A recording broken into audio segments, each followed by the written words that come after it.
Hoy estoy súper emocionado por el mensaje que el Señor ha puesto en mi corazón para compartir con ustedes.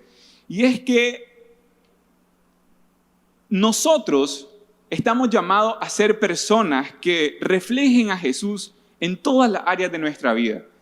Nosotros estamos diseñados para ser como Jesús.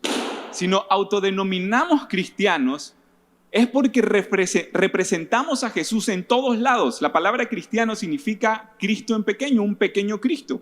Y eso es lo que nosotros somos. No somos cristianos por venir a una iglesia o por ir a un círculo de amistad. Somos cristianos por hacer lo que Jesús hacía y por representarlo en todas las áreas de nuestra vida. Pero pasa que por diversas razones la palabra cristiano se ha desfigurado mucho. Y de ahí que muchos cristianos ya no viven para Jesús y viven para uno mismo, viven para sí. Y de ahí que alguien que no vive para Jesús no tiene a Jesús en su vida. Y alguien que no tiene la vida está muerto. Y por ende hay cristianos que viven muertos en vida, que son solamente cristianos pero de nombre, pero que su vida interior, su vida íntima literalmente está muerta. Jesús los mencionaba y los decía, los fariseos los representaba y los señalaba, los comparaba con sepulcros blanqueados, personas que por fuera estaban intactas, pero por dentro estaban podridas. Y lastimosamente en nuestra actualidad, muchos de nosotros hemos batallado con ser personas rectas, con una sola cara que representen a Jesús dentro de la iglesia y también en el lugar en donde estamos llamados a representarles, que es fuera de la iglesia. Y a mí me encantaría compartir con ustedes 1, 2, 3 o muchos principios para no ser un cristiano muerto en vida.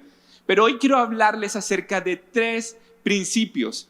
3 principios que nosotros debemos hacer para no ser cristianos muertos en vida.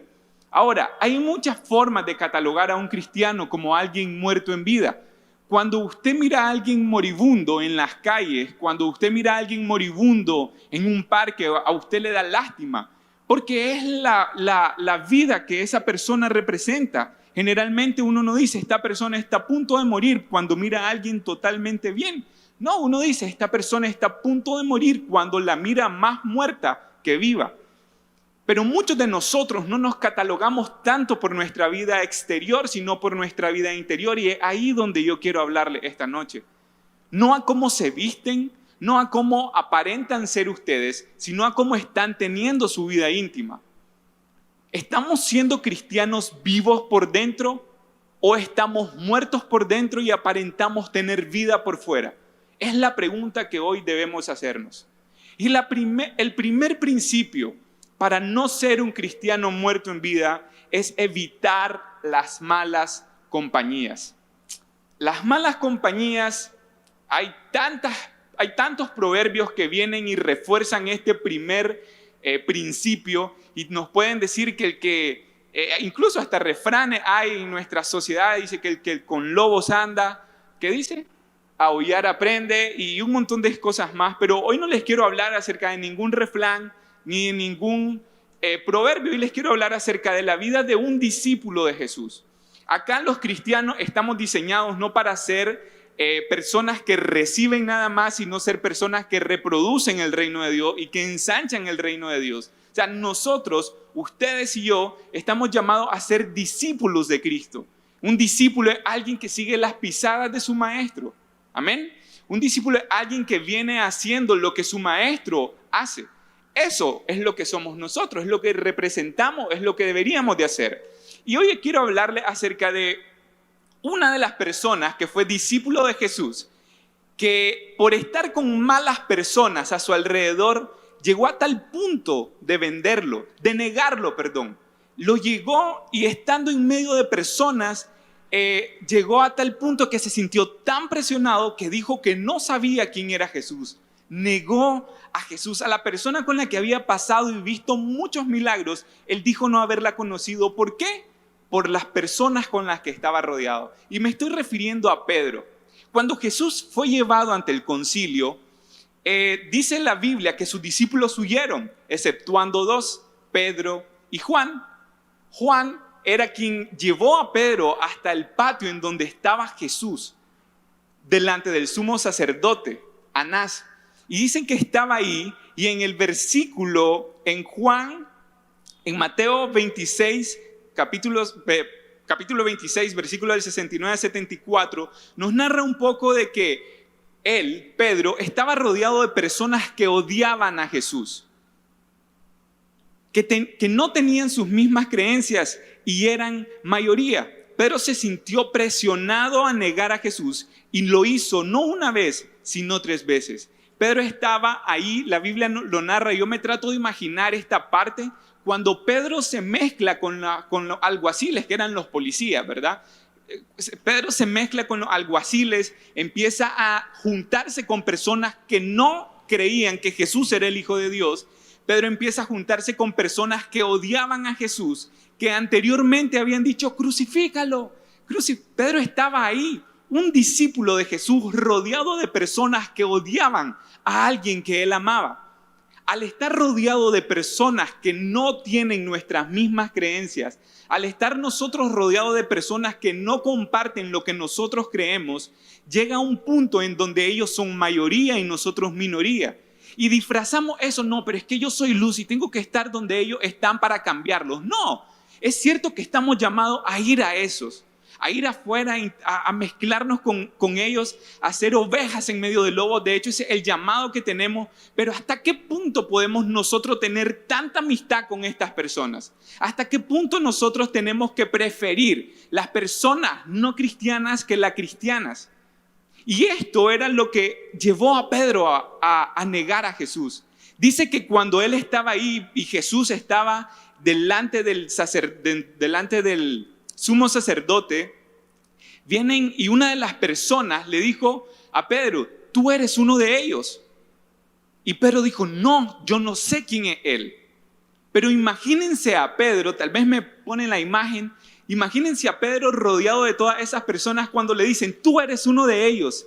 Pero toda la gente que ha de haber estado ahí lo volvió a ver y me imagino que con una cara que, si vos sos uno de ellos, vos vas a seguir el camino de tu maestro. Y Pedro, por no querer sufrir lo que Jesús estaba sufriendo, llegó a negarlo. Y la gente le decía, una vez, 2 veces, dice que Pedro empezó a alejarse y otras veces la gente le decía, tú eres uno de ellos. Y no sabemos a ciencia cierta por qué Pedro estaba ahí. ¿Estaba ahí realmente porque amaba a Jesús? Porque quería ver qué le pasaba al maestro. La Biblia no es clara en definir por qué Pedro entró hasta el patio del sumo sacerdote. De hecho, pudo haber estado ahí por querer ver qué pasaba con Jesús o porque realmente le intrigaba todo eso. Pero no, la Biblia no da una explicación lógica acerca de esto. Una explicación clara, simplemente narra de que Pedro estaba ahí, pero estaba rodeado en medio de alguaciles y de personas que odiaban a Jesús. Y dice que más tarde que temprano, él empezó a negarlo. Y ustedes saben la historia, no lo negó una vez, no lo negó 2 veces, lo negó 3 veces. Ahora yo les pregunto, ¿qué tipo de relaciones son las que estamos teniendo nosotros? ¿Esas relaciones nos están acercando más al Señor o están ejerciendo presión sobre nosotros a tal punto que decimos, no, pero es que yo soy cristiano, pero me permito hacer ciertas cosas? ¿Saben lo que están haciendo ahí? Negando al Señor. Cuando uno dice y le da cierto espacio para que alguien entre en tu vida, cuando vos le das cierto espacio a alguien para empezar a negociar eso que no es negociable, poco a poco estás negando lo que sos, estás negando lo que representás. ¿Con qué tipo de personas te has estado juntando estos últimos meses, estas últimas semanas? ¿Estás juntándote con personas que te están ayudando a crecer? Y está bien que si te estás juntando con personas con las que vos estás ayudando a crecer, ok, perfecto, seguirlo haciendo, pero tengan cuidado.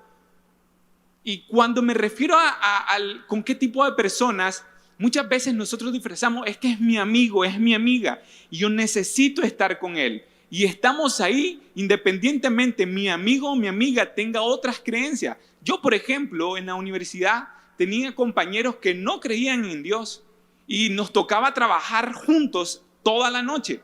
Y mientras esa persona escuchaba rock, pero rock pesado, yo lo escuchaba. Yo decía, este man no nada que ver. Entonces yo le pregunto una vez, ¿qué sentís cuando escuchás esta música?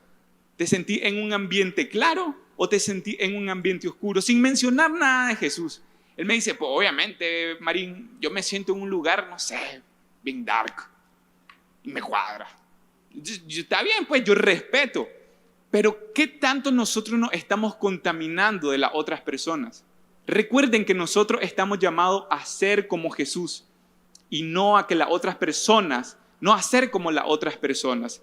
Entonces, tarde que temprano, el estar rodeado de personas que no tienen nuestras mismas creencias nos va a llegar a negar a Jesús. Esto le pasó a Pedro y ojo, que Pedro no era cualquier persona. Pedro era un discípulo de Jesús. Pedro no era alguien conocido nada más. Pedro fue alguien que caminó sobre las aguas con el maestro. O sea que Pedro no era cualquier persona. Pedro era alguien que tenía una comunión íntima con él. Alguien que pudo haber dicho, de hecho, que dijo, Señor, yo voy hasta la muerte contigo. Ay, Pedrito, no sabes de lo que me estás hablando. Sin embargo, siendo esta gran persona, este gran discípulo, llegó a negarlo. Ahora pregunto, ¿somos nosotros como Pedro? Hemos visto milagros, hemos tenido una relación tan íntima con el Señor para estar claros y seguros de que estemos con quien estemos, no vamos a negar a Jesús. Hemos estado tan cerca con el Señor, hemos tenido una experiencia tan real con Él, que estemos delante de quien estemos, no vamos a negar al Maestro. Y saben que esto está en todos lados. En cierta ocasión estaba viendo un trabajo, no en Masaya, afuera en uno de los departamentos. Y yo entro y en el lugar que estoy midiendo y haciendo todas las cosas, había una estatua de un santo. Y esta persona era una persona muy, pero muy católica. Y viene esta persona y cuando yo estoy terminando de medir, me dice, ¿y usted? ¿Usted cree en San, no recuerdo quién, en San? Entonces le digo, fíjese que soy cristiano. Pero hubieron como milésimas de segundo en las que yo dije, si yo le digo que no creo en San, puede que no me den el trabajo y yo necesito este trabajo.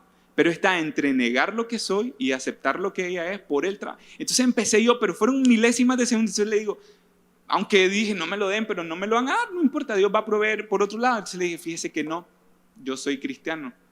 Bueno, mi muchachito, aunque usted sea cristiano, San Señor es su papá. Entonces le dije, bueno, está bien. El punto es que de repente nos encontramos en encrucijadas en nuestra vida en las que nos vamos a sentir retados a decir, ¿realmente soy un cristiano? ¿Realmente creo en Jesús? ¿O realmente no lo hago? El segundo principio que nosotros debemos de llegar a tener en cuenta, el segundo principio que nosotros debemos de llegar a poner en práctica para no ser un cristiano muerto en vida, es no negociar a Jesús. Y sí tiene que ver un poco con el primer punto de no negarlo. ¿Por qué no negociar a Jesús? Miren, estamos en una sociedad en la que día a día se está volviendo más libertinaje. Está viendo las cosas malas como buenas. Y esto no es de ahorita, esto ya viene desde hace mucho tiempo atrás y mientras más pasa el tiempo, las cosas malas van a seguir aparentando ser cosas buenas. Y nosotros como cristianos vamos a decir, no, es que yo necesito estar a la altura para poder alcanzar. Y es que hay una línea muy delgada que no podemos permitirnos cruzar. ¿Y cómo nosotros no negociamos a Jesús? Les voy a poner el ejemplo de otro discípulo de Jesús. Y miren que estoy hablando de dos discípulos. Jesús cuando vino a la tierra pudo haber escogido a miles de personas para que fueran sus discípulos, pero escogió 12. Entre esos 12, Él se reprodujo, Él enseñó a orar, ellos miraban cómo se hacían milagros, ellos miraban cómo los endemoniados eran libres, ellos miraban todo lo que Jesús hacía. Así como decía Kevin en el intermedio, ellos miraban cómo reproducía y multiplicaba los peces y los panes en 2 ocasiones diferentes. Ellos miraron un montón de cosas. O sea, ellos eran personas íntimas con Jesús.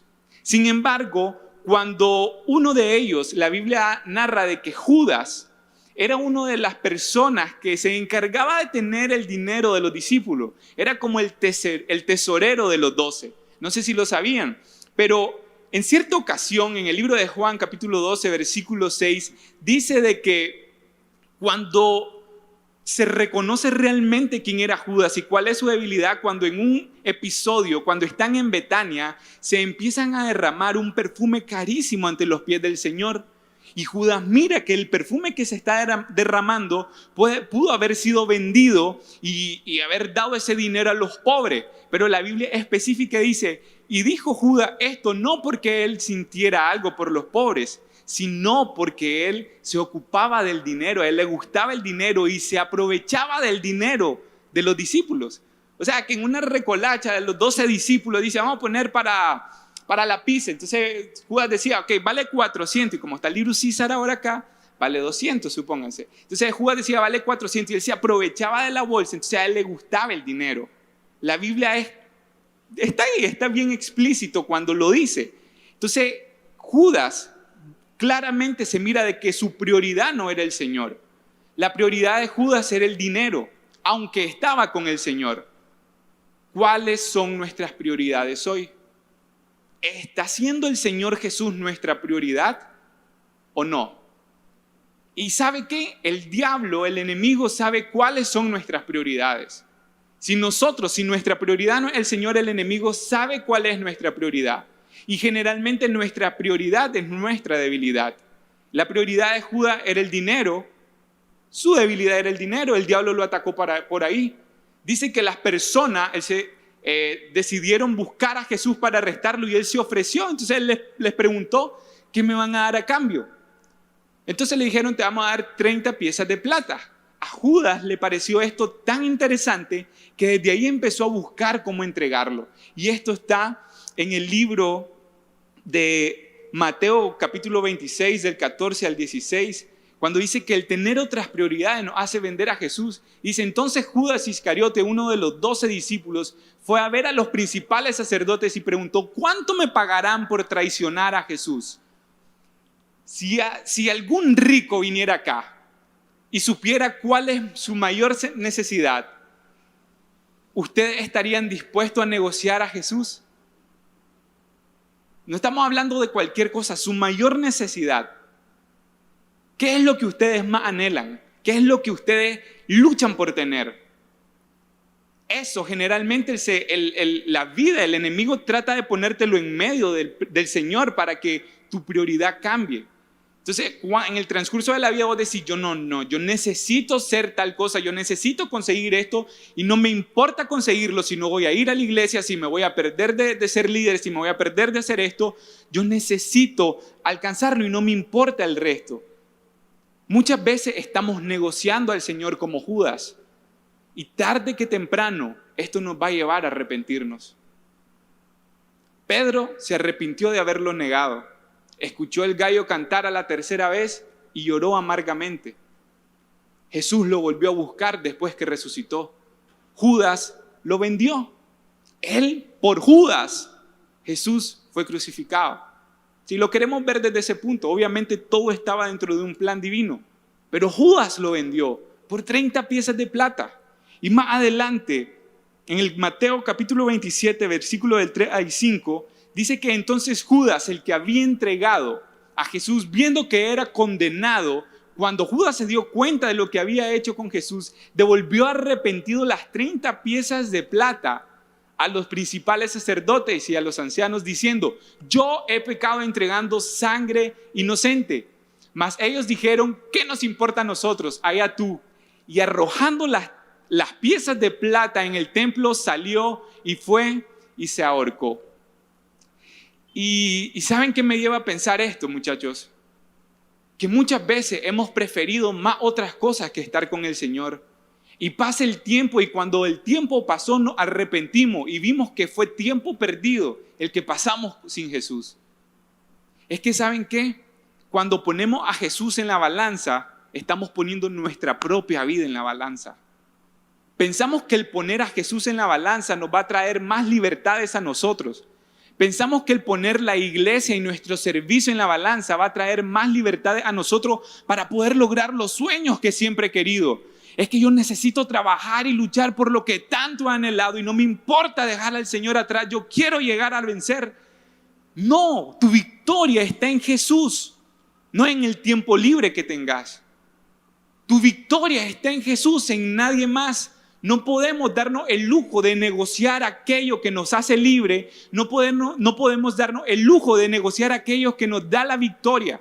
No podemos darnos el lujo de negociar aquello que nos salvó. Muchas veces estamos poniendo en la balanza qué es más importante, si servir a Jesús o hacer otra cosa.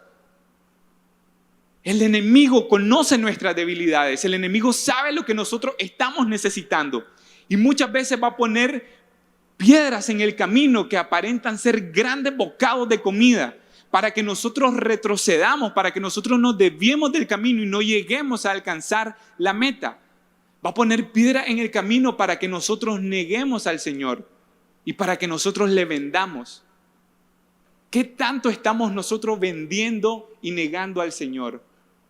Y el tercer principio para que una persona, para que un cristiano no sea un cristiano muerto en vida, es una persona que no debe tener una doble vida.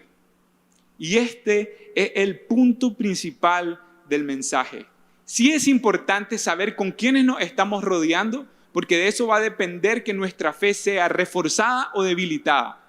Sí es importante saber de quiénes nos estamos rodeando y cuáles son nuestras prioridades, porque de eso va a depender que pongamos a Jesús y nuestra intimidad con Él en la balanza. Pero más importante es aún el saber cómo está nuestra vida espiritual.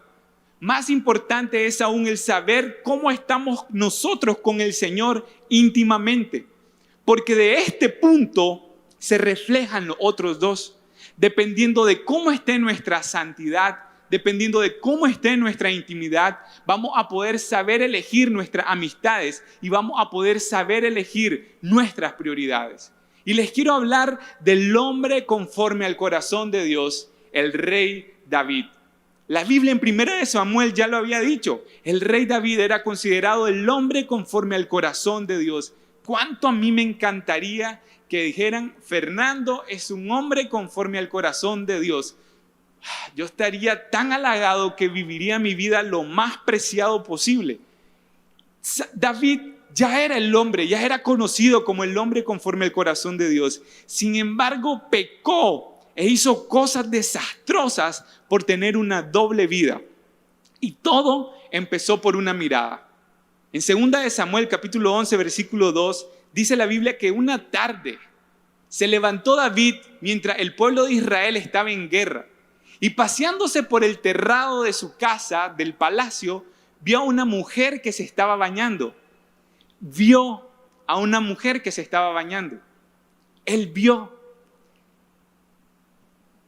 Esta reflexión, no toda, pero sí esta parte específica, la compartí anteriormente con los adolescentes y yo les preguntaba, ¿ustedes creen que por ver matarían a alguien? No. ¿Ustedes creen que por ver asesinarían a alguien? No, profesor, me decían. Y yo les pregunto a ustedes, ¿ustedes creen que ver cualquier cosa incorrecta les va a llevar a hacer cosas peores? Hablemos de los pecados pequeños, entre comillas, porque no hay pecados pequeños ni grandes, todo es pecado. Pero ¿qué hay de los pecados pequeños? Generalmente se habla de que si te acostás con otras personas, pero ¿qué hay de las malas miradas? De hombres cuando ven a mujeres pasar, eso es pecado también. ¿Qué hay de los mensajes que están chateando con sus parejas, enviándose fotos íntimas, hablando cosas que no deberían de hablar? Eso es pecado también.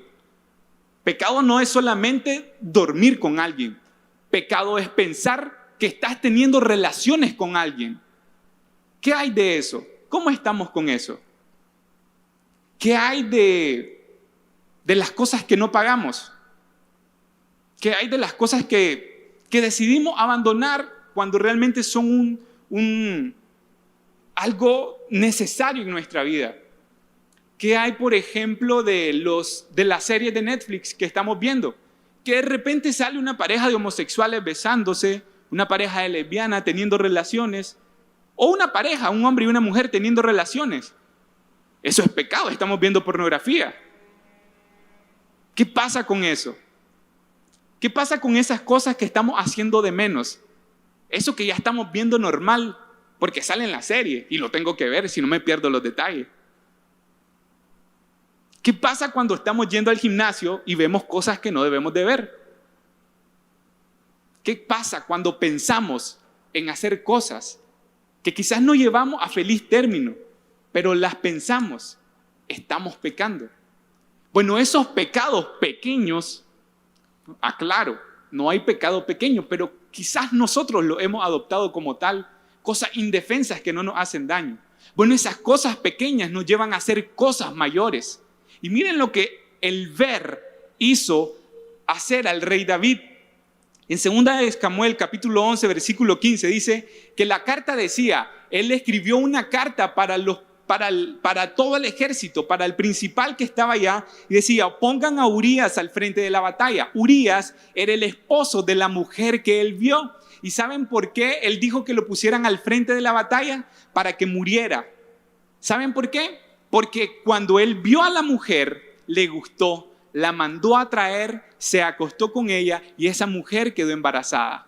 Al darse cuenta quién era esta mujer, que era esposa de uno de sus principales guerreros en el campo de batalla, él obviamente no quiso que supieran que el rey David se metió con una de las esposas de sus principales. Él no quería que dijeran, el rey David en vez de estar en batalla se está aprovechando de los hombres que dejan a sus mujeres acá en la casa. Entonces él buscó cómo limpiar su nombre y dijo, pongan a Urías Eteo frente a la batalla, en lo más recio, en lo más difícil, para que muera. Y así él dice, me lavo las manos, nadie se da cuenta, yo me quedo con su mujer y feliz es todo. Pero las cosas, por más que nosotros querramos taparlas, siempre van a hacer ruido. El pecado, por más íntimo que sea, por más tonta que sea la mirada que nosotros desviemos, en la intimidad con el Señor va a hacer ruido. En nuestra oración eso no va a permitir que nuestra oración sea escuchada. Y una vez yo me puse a pensar, si yo discuto con mi esposa, el Señor no escucha mi oración. Si yo estoy molesto con ella, esto está escrito en la Biblia. Y el pecado es algo que nos aleja de Dios. Y entonces, muchachos, ¿cómo estamos nosotros delante del Señor? ¿Qué tanto hemos negociado al Señor? Supónganse que vender al Señor o negarlo sea cometer cualquiera de estos pecados. ¿Cuántas veces ya lo hemos hecho? ¿Cuántas veces hemos negado a Dios? ¿Cuántas veces lo hemos vendido, lo hemos puesto en la balanza y hemos preferido nuestras cosas en vez que las de Él? ¿Cuántas? Y esto me lleva a pensar que alguien que tiene una doble vida es un pixel muerto. Y acá venimos al punto final de todo el mensaje. Y si la alabanza pudiese ir pasando, sería el éxito. Pixeles. De hecho, aquí está el título. En la escalera, pues ya vieron el arreglo salvaje que hizo la red Más que Vencedores. Y Pixeles era el título de esta noche. Y me puse a investigar acerca de qué era un pixel. Y básicamente el pixel es un cuadrado, un punto cuadrado rectangular que utiliza el lenguaje informático para definir la parte más pequeña de una pantalla del ordenador o un dispositivo móvil. En pocas palabras, yo le preguntaba a uno de ustedes, a uno pongan la imagen. En pocas palabras, yo le preguntaba a uno de ustedes, en pocas palabras, ¿qué es un pixel? Entonces me decía, pixel es un conjunto de puntos que te reflejan una imagen. Eso es pixel, me dice. Ajá. Entonces le digo, ¿vos sabés que hay píxeles muertos? Entonces me dice, no sabía que hay píxeles muertos. Y sí hay píxeles muertos. Pero el punto es que pixel, si ustedes ven una imagen, esa imagen está compuesta por miles de píxeles. Entre más nítida la imagen, más píxeles tiene. Entre más borrosa la imagen y más turbia se vea, menos píxeles tiene. Pero yo estoy en proceso de comprar una computadora y la quiero con pantalla curva. Entonces me dice otra de las personas, a otra persona que le pregunto, que fue de donde nació este mensaje. Fíjate que quiero un monitor curvo, porque ya le empiezo a decir por qué lo quiero. Entonces me dice, ok, podés comprarlo, pero fíjate que te lo enciendan. Y cuando ese monitor curvo te lo enciendan, tiene que estar la pantalla en negro.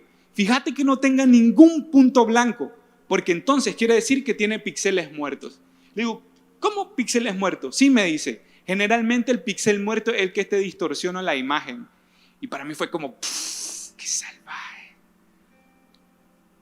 Porque nosotros estamos llamados a representar y a reflejar a Jesús. ¿Y saben cómo se mira un píxel muerto? Se mira así. Esa es la cruz. Pero se mira un puntito negro en toda la cruz. Ese es un píxel muerto. Indefenso.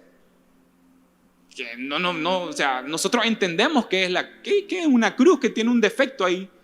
Y ya. Pero, ¿qué pasa si hay más píxeles muertos? Entonces vemos la siguiente imagen. Eso es una imagen con muchos píxeles muertos. ¿Logran entender qué es? Es la misma cruz. Pero no se logra identificar porque tiene muchos píxeles muertos.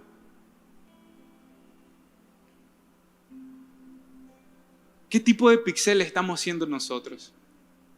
Nuestra vida íntima. De nuestra vida íntima sale la realidad de nosotros. Nuestra vida pública, nuestra vida en el público, en el exterior, en todo lo que la gente ve, es un reflejo de nuestro interior. Y muchas veces podemos aparentar estar bien, sonreír, creer que todos estamos pasando la de lo mejor, cuando por dentro estamos muertos. Y fácil fuera decir que podemos vivir así. Pero lo difícil es que si Cristo viniera por su iglesia o mandara por uno de nosotros, si estamos muertos internamente, nos quedamos acá para vivir una eternidad sin Él. Supónganse que su vida fuera una imagen que representa la cruz. ¿Cómo creen ustedes que están representando la cruz ahorita? ¿Están representándola como la primera imagen? ¿Están representándola como esta imagen? ¿Que saben qué pasa con esta imagen? Que la gente no sabe ni lo que es. ¿La gente sabe que ustedes son cristianos? ¿O no saben ni lo que son? ¿Miran como la forma de Jesús pero distorsionada? ¿O miran a un Jesús en 4K, nítido? Ahora mejoró la pregunta. Jesús, ¿cómo lo está viendo a ustedes? ¿Lo está viendo con partículas espirituales muertas? ¿O están completamente vivos? Nosotros deberíamos de estar así como esa cruz, representándola a más no poder.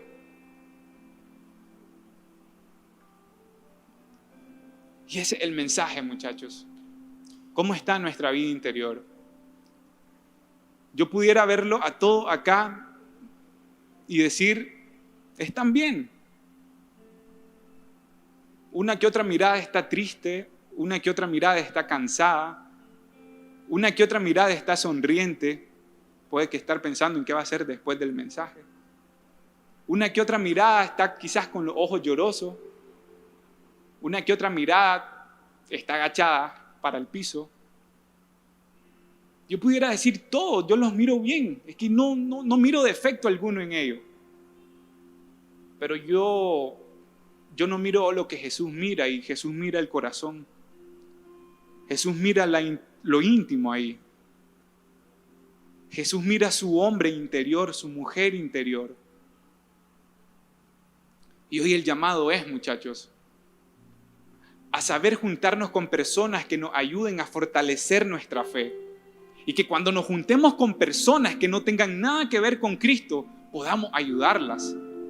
Y que ellas no nos lleven a decir, no, yo no conozco quién es Jesús. Entonces se distorsiona la imagen de Jesús. ¿Entienden el punto? Que cuando nosotros nos estemos juntando con personas, nosotros nos mantengamos firmes y rectos en lo que creemos.